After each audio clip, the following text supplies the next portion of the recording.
Hello, I'm Mary Catherine, and welcome to my own little house.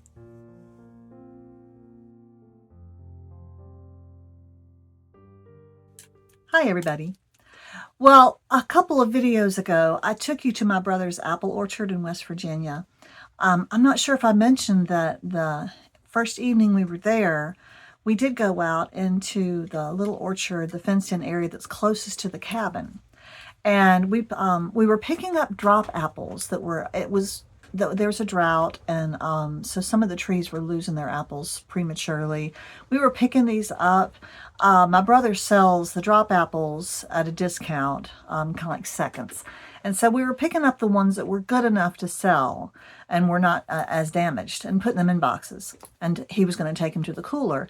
But there were others that were just a little bit damaged, not good enough to sell, but I hated to leave them on the ground.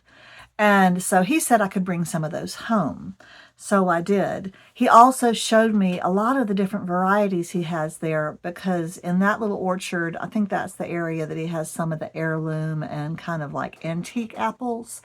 He showed me one called a white winter pearmain apple. Now, these were not ready to pick yet, and they hadn't dropped any, but I got to hold one in my hand. And that white winter pearmain is, apple experts think it's probably the oldest apple variety in the world. And I got to see one, which is really exciting. Well, we were picking up Honeycrisp apples that had dropped, and I got a lot of those that were kind of, bad seconds, and brought them home in a bag. He also let me have some called, now what are they called? I have it written down here. Ashmeade's Kernel. Now, this is a very interesting apple because the outside has the look of a pear, not the shape of a pear, but just the look on the outside. It's kind of got a brown beigey look. The outside skin is rough and kind of thick. My brother said he didn't think he would really be able to sell those to anybody to eat, and he wasn't growing enough of them to be a cider apple. But he did get one, and he cut it up and gave me a slice, and it was tart, but not too tart. It was delicious with a firm inside, but not too hard. It was a very nice apple. They weren't very big, and so he let me take some of those home too. And so the other day I made some applesauce, really good applesauce from these fresh West Virginia mountain apples. So let me share that with you.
This made 6 of these tubs of applesauce. I think that's about 12 cups, and I've frozen most of it.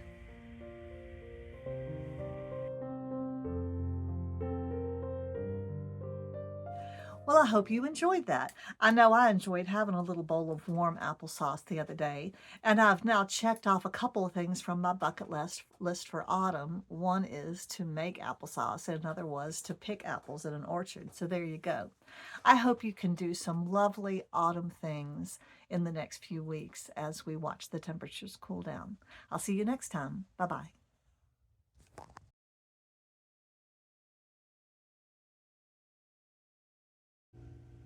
I think this might be my last woodland animals painting, a pair of hedgehogs. I put them in lots of grass because I always think of hedgehogs as liking to be in the grass. And put flowers around the border, like daisies, something happy. But I didn't like the white background, so now I'm cutting in a blue background, which is pretty painstaking. It is very tedious with a very small brush, and it's exactly the kind of painting work that I really love. I don't mind it a bit. And you know, and I'll probably go back over some of the lighter flowers afterward, because some of them are kind of, they're just kind of fading a bit. So, like, they're just too thin. Anyway, I think maybe I've discovered I should have painted china dishes for a living or something, because I like this.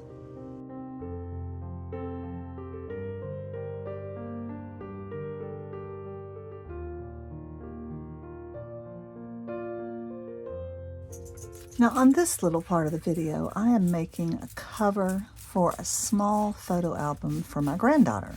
You can see the little album there. It's one of those junky ones you get from a photo shop. And so I wanted a better cover, so I decided to paint something. Now I want this paper to be wet, but not soggy. I don't want puddles, because I don't want the watercolors to all blend together. I want it to be speckled. And so I'm going to use a toothbrush, you see there, to splatter different colors on here. So I'm going to start with the darkest color. That's kind of a orangey red there. This is super fun to do. And so I'm going to give a layer of that. And you see how the pigment doesn't run all over the paper. It's going to run just a little bit, but it's going to, the speckles will keep their intact quality. And then I'm going to splatter. I think after this one, I do maybe some orange. And then after that, I'm going to do some yellow. And then I think I go back and do a true red. And then at some point, yeah, and you have to keep your brush clean, or else you'll blend all your colors and it'll be mud. So you have to really rinse it out each time and wipe it off. The brush gets really nasty and your hands get pretty nasty. And so then after I did the red, I know I did a dark, kind of a brick barn red. And then I believe the last color I ended up doing was some green. I don't think I put any blue in there. So I just wanted a fun, splattered exterior for that. And then when I put it on the little photo album, which is, the photo album is very flexible, I had to kind of fold it and tape it or glue it like we used to do our old textbook covers. If you're old enough to have covered your old school textbooks when you were in school with brown paper sacks, I kind of did it like that.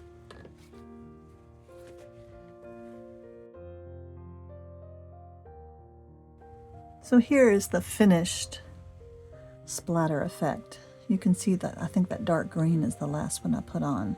And they don't all blend together, they keep separate.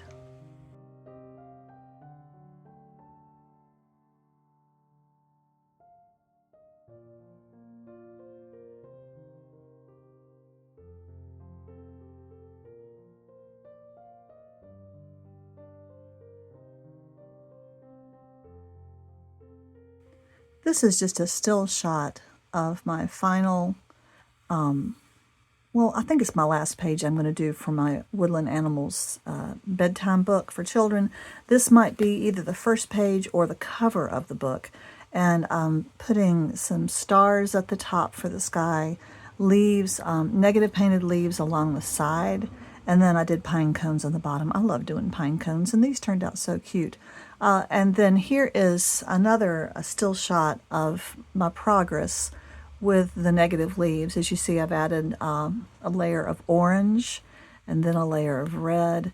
And the last one will be a layer of very dark brown as the very darkest shadow and kind of in the back. So the layers are applied light leaves first, and then you fill in around the leaves as you progress to each layer. And you're gradually going to the darkest, really not leaves, kind of non-leaves. It's like the background of all the leaves. So I'll keep you posted on the development of this book. Here are some scones that Adam made, and here's a little shot of Leo.